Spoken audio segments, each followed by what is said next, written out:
Au nom du Père et du Fils et du Saint-Esprit, ainsi soit-il. Chers fidèles, l'Église célèbre aujourd'hui le dimanche dans l'octave de l'Ascension.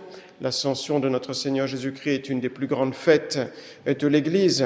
Et donc, c'est le couronnement de tous les mystères de la vie de notre Seigneur Jésus-Christ. Par sa liturgie, la Sainte Église nous fait parcourir toute la vie, tous les mystères de la vie de notre Seigneur Jésus-Christ. Et maintenant, l'Église, durant ces jours qui précèdent la Pentecôte, nous fait revivre les 10 jours donc que les apôtres ont passé principalement au Cénacle, entre justement l'ascension de Jésus dans le ciel jusqu'à la descente du Saint-Esprit 10 jours après dans le Cénacle.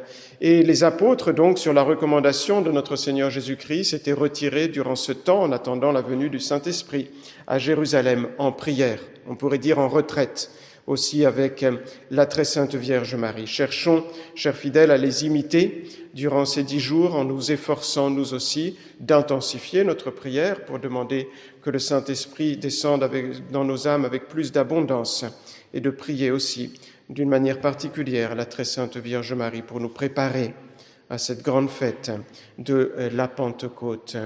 Comme Dieu le Père a envoyé Dieu son Fils pour nous sauver, ainsi Jésus-Christ, comme il l'avait promis, du haut du ciel envoie à ses apôtres et à ses fidèles le Saint-Esprit.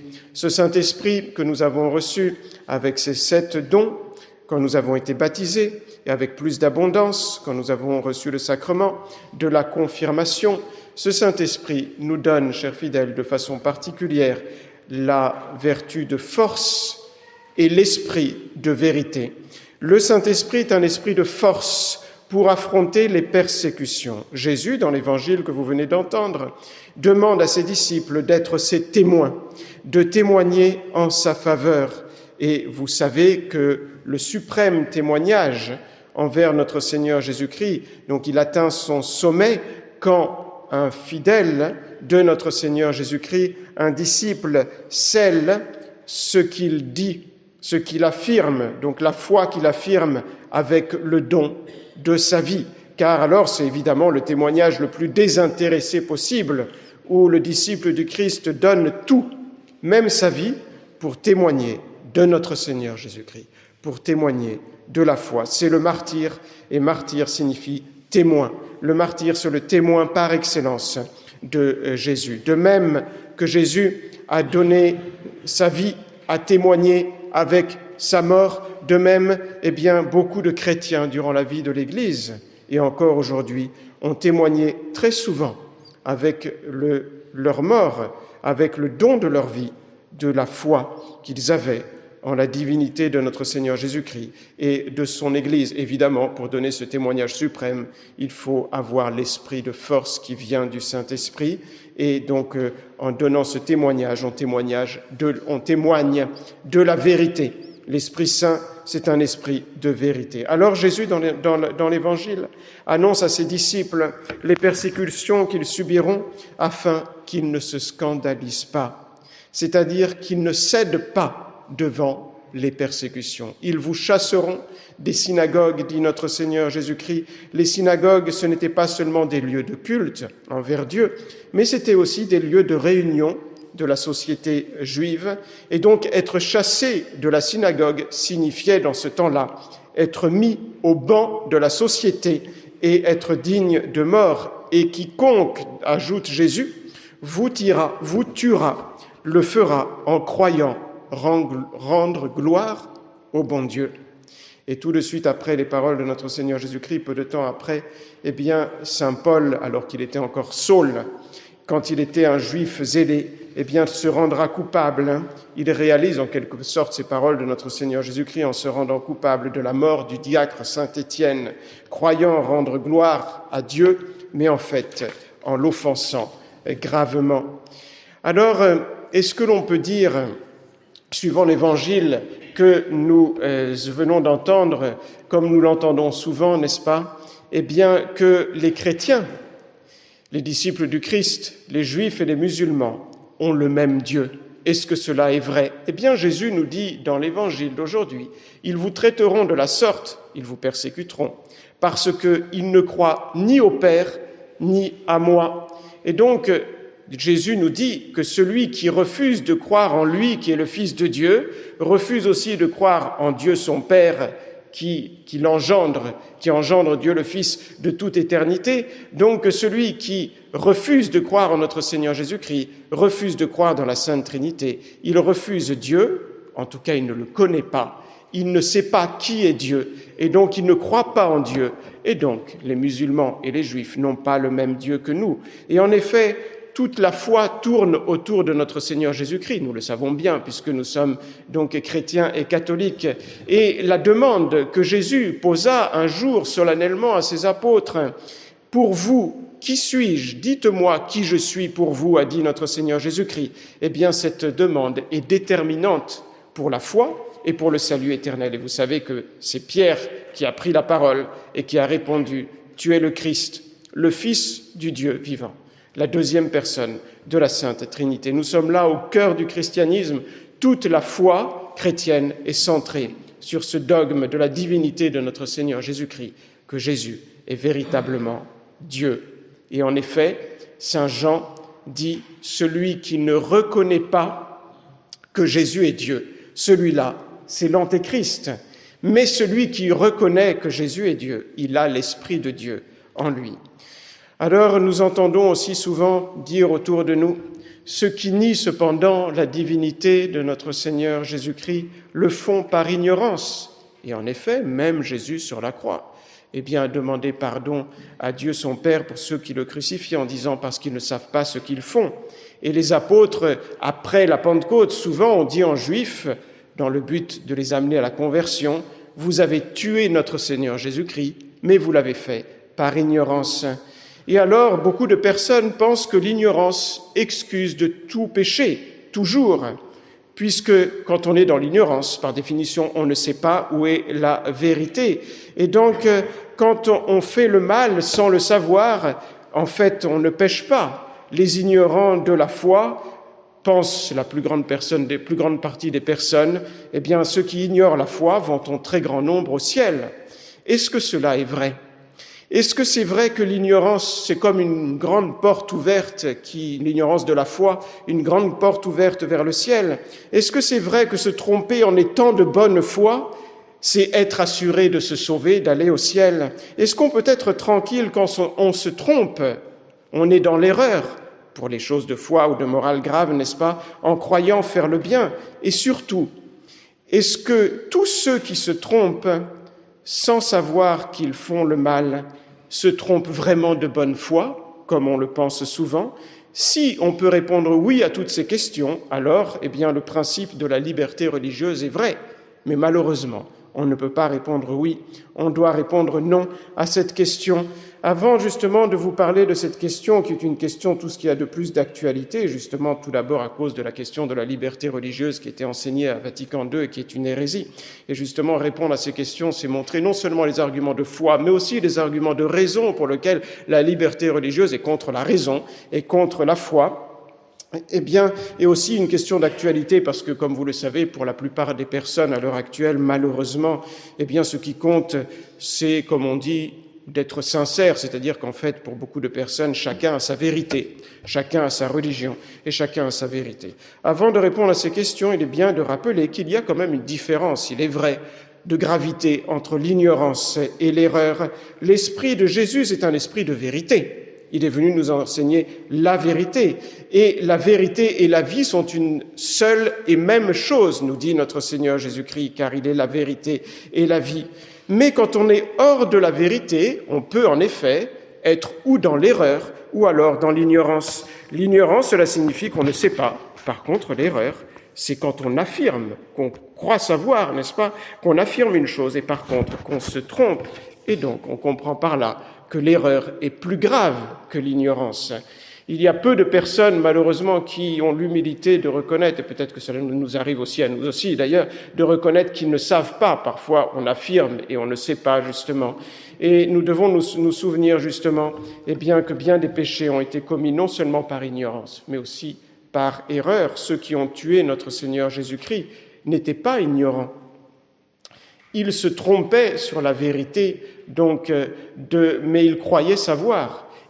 Donc, il ne reconnaissait pas la divinité de notre Seigneur Jésus-Christ. Alors, pour répondre tout simplement à ces questions que je vous ai posées, on peut la résumer en une seule. Est-ce que cette ignorance ou cette erreur, en matière de foi évidemment, excuse toujours de pécher ceux qui sont dans l'ignorance de la foi? Eh bien, la réponse, c'est que normalement, non. L'ignorance, contrairement à ce qu'on pense, eh bien, n'excuse pas du péché. Il est vrai qu'il y a une ignorance qui excuse totalement de tout péché, mais nous verrons que même dans ce cas-là, eh bien, cette ignorance qui excuse de tout péché cause de nombreux dommages aux âmes.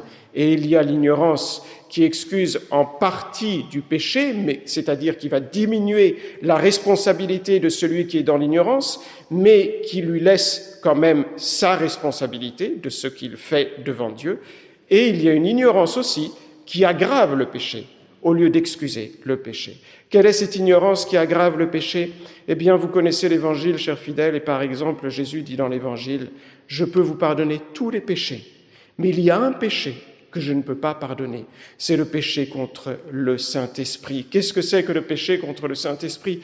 C'est combattre la vérité connue, c'est-à-dire voir qu'une chose est vraie, et avec un effort de volonté, eh bien, la personne va la refuser. Donc, c'est se tromper de mauvaise foi, c'est ne pas vouloir savoir la vérité, s'aveugler soi-même. Pourquoi? Pour pouvoir, malheureusement, continuer à pécher. En théologie, on appelle cette ignorance voulue, eh bien, l'ignorance affectée, c'est-à-dire fait exprès. Évidemment, cette ignorance affectée n'est pas toujours le péché contre le Saint-Esprit, je ne veux pas dire cela. Il y a certaines personnes qui doutent qu'une chose soit bonne ou qu'elle n'est pas bonne et qui ne s'informent pas exprès pour pouvoir faire le mal. Mais donc, ils doutent seulement. Est-ce que cette ignorance est les excuses du péché? Non, elle les accuse parce qu'ils ne veulent pas savoir, ils ne veulent pas rechercher. Il y a pire, malheureusement, c'est celui qui voit la vérité, comme je vous l'ai dit. Il la voit, mais il ferme les yeux, si on peut dire ainsi, pour ne pas la reconnaître. C'est le cas des athées. Tous ceux qui ne croient pas en Dieu, ils sont dans ce cas-là. Ils ferment les yeux, ceux qui disent que Dieu n'existe pas, pour ne pas le voir, parce que c'est une vérité qui s'impose à toute intelligence humaine. Il y a aussi du temps de notre Seigneur Jésus-Christ, par exemple, devant tous les miracles qu'a opéré notre Seigneur Jésus-Christ, eh bien ceux qui, au lieu de croire devant les miracles de notre Seigneur Jésus-Christ, sont devenus malheureusement toujours plus méchants, toujours plus décidés à tuer notre Seigneur Jésus-Christ. Et donc les chefs des Juifs, peut-être ne savaient pas que notre Seigneur Jésus-Christ était Dieu, mais ils ne le savaient pas parce qu'ils ne voulaient pas le savoir. C'était volontaire. Il y a aussi, il est vrai, comme je vous le disais, ceux qui ne veulent pas savoir la vérité, qui sont ces personnes qui ne veulent pas savoir la vérité, sont plus nombreux que ce qu'on le croit. Il y a un certain nombre de personnes qui ne veulent pas savoir la vérité. Ensuite, il y a l'ignorance qui n'est pas voulue exprès, qui n'est pas affectée. Est-ce que cette ignorance excuse du péché? Eh bien, nous devons répondre non. Souvent, en tout cas, l'ignorance est gravement coupable. C'est-à-dire, on appelle cela en théologie l'ignorance crasse, ou alors l'ignorance est coupable. Donc, pour ces personnes, eh bien, qui n'ont pas fait exprès donc de ne pas savoir. C'est-à-dire, la personne est responsable dans ce cas-là de ce qu'elle fait, même si elle ne sait pas qu'elle fait le mal. Comment est-ce possible, chers fidèles? Tout simplement, prenons un exemple, et vous allez tout de suite comprendre. Prenons un chirurgien qui doit faire une opération extrêmement difficile. Et voilà qu'au lieu d'étudier le cas avant d'opérer, parce qu'il s'agit de la vie, de la mort d'une personne, il fait tout autre chose. Et ensuite, il arrive le jour de l'opération, il s'applique bien, mais il n'a absolument pas étudié le cas. Et sans le vouloir, il tue la personne. Est-ce qu'il est coupable? Mais bien sûr qu'il est coupable, tout le monde le comprend. Et pourtant, il n'a pas fait exprès, voyez-vous. Il ignorait cependant la science médicale qu'il devait absolument savoir pour ne pas tuer cette personne. Et on pourrait malheureusement donner beaucoup d'autres exemples. Des exemples même, d'ailleurs, malheureusement, parmi les prêtres, surtout à l'heure actuelle avec le modernisme, n'est-ce pas? Des prêtres qui font le prêtre, comme on dit, mais qui n'ont pas étudié sérieusement la théologie morale, qui ne savent pas donc ce qu'il faut dire, que ce soit dans la prédication ou alors dans la confession. Cela arrive d'autant plus, je vous l'ai dit, cela arrive aujourd'hui avec le modernisme, ou tout simplement des personnes que sais-je même, malheureusement, ça peut arriver aux parents, des professionnels. Et donc, tout simplement, ça doit peut-être aussi le cas de chrétiens qui manquent à leur devoir parce qu'ils ignorent le b.a.-ba de ce qu'ils doivent faire, par exemple du christianisme. Ils ignorent le b.a.-ba de leur devoir. Et donc, ils ne remplissent pas leur devoir sans savoir qu'ils font mal, mais cependant, c'est de leur faute. Combien de personnes, chers fidèles, perdent la foi parce qu'ils entendent des histoires, des mensonges sur la foi et sur la religion, et donc ils perdent la foi, mais donc pourquoi? Et c'est parce qu'ils n'ont pas étudié la religion, n'est-ce pas? Et donc il y a une certaine culpabilité. Combien de personnes mettent en danger leur foi? Eh bien parce qu'ils ont fait très peu d'efforts pour connaître leur foi et leur devoir. Et donc on peut aussi prendre l'exemple malheureusement de Vatican II. Au moment de Vatican II, plusieurs d'entre vous ont vécu cette période très triste, n'est-ce pas? Eh bien, malheureusement, on nous a changé notre foi, on nous a changé notre religion. Et il y a beaucoup de personnes qui ont suivi tous ces changements qui allaient contre la foi, malheureusement, dans bien des cas, sans aucun problème. Certains, il est vrai, ont suivi par obéissance, il est vrai, et certains pour d'autres motifs, mais il y en a aussi qui ont suivi par ignorance, parce qu'ils ne connaissaient pas leur religion. Ils n'avaient pas étudié la foi. Alors on peut se poser la question, quand est-ce que l'ignorance est coupable? C'est-à-dire, quand est-ce qu'on ne sait pas ce qu'on a l'obligation de savoir pour se sauver? Si vous comprenez bien que si je ne connais pas le chinois, je ne fais aucune faute.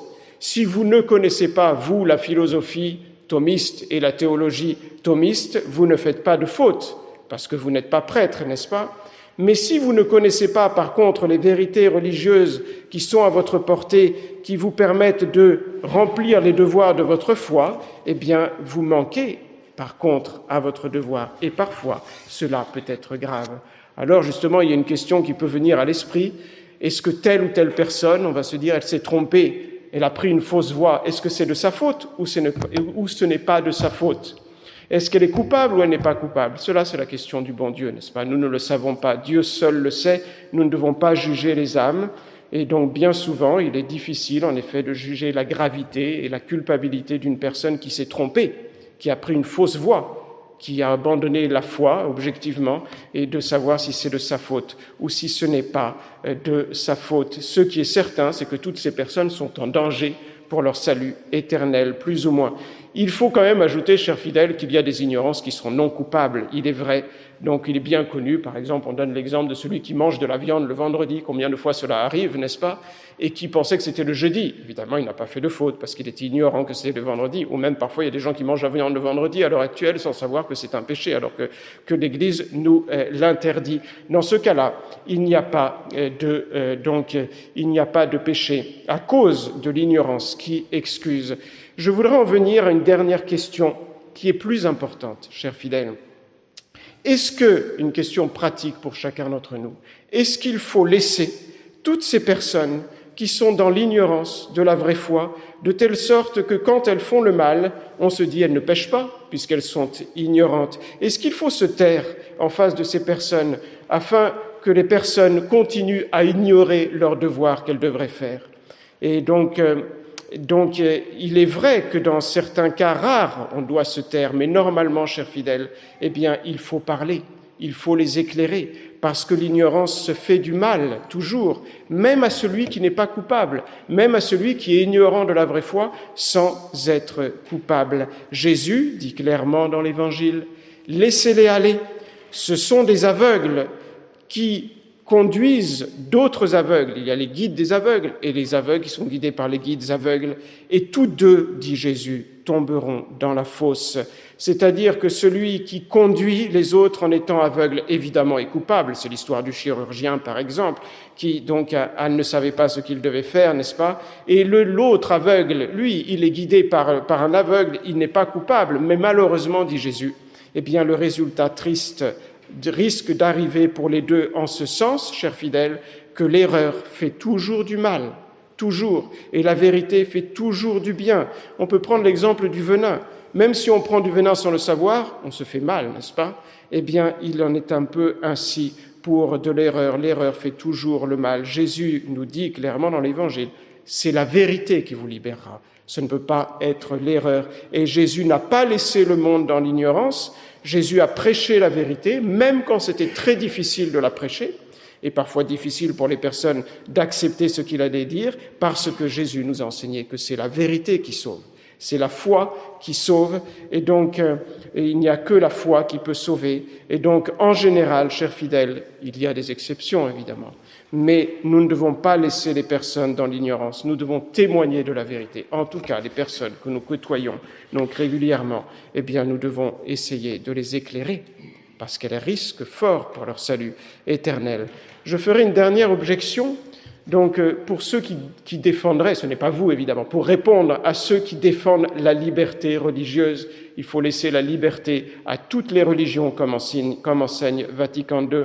Il y a beaucoup de personnes, en effet, qui se trompent en bonne foi et donc qui se trompent sans être coupables en suivant leur conscience. Cela arrive. Il y a ceux qui sont coupables et il y a ceux qui ne sont pas coupables en étant dans l'erreur. Et donc, l'objection qu'on nous fait, c'est comment pouvez-vous imposer une religion par des lois, n'est-ce pas, une vérité par des lois qui va aller contre la conscience de ces personnes, eh bien, qui croient bien faire dans une fausse religion. Cette objection, évidemment, elle est fausse, vu que, comme je vous l'ai dit, tout d'abord, quand on croit bien faire, il arrive assez souvent qu'on est coupable quand même, parce qu'on n'a pas fait ce qu'il fallait pour chercher la vérité. Les Juifs ont crucifié notre Seigneur Jésus-Christ il y a 2000 ans, mais ils étaient coupables, à des degrés divers, évidemment, mais ils étaient coupables. Et donc, cependant, même si une personne est de bonne foi, c'est-à-dire qu'elle n'est pas coupable en étant dans l'ignorance de la vraie foi, on ne doit pas lui donner le droit extérieur de faire le mal, c'est-à-dire de propager l'erreur de manière publique. Prenons un exemple qui fait tout de suite comprendre. Les Romanichels, tout le monde connaît les Romanichels. Eh bien, les petits-enfants des Romanichels, il y en a beaucoup qui vont voler. On leur a appris depuis tout petit que ce n'était pas un mal de voler, d'aller voler les riches. On prend l'argent et les biens des riches et on les donne aux pauvres, n'est-ce pas? Et donc, eux, ils vont voler, ils croient bien faire.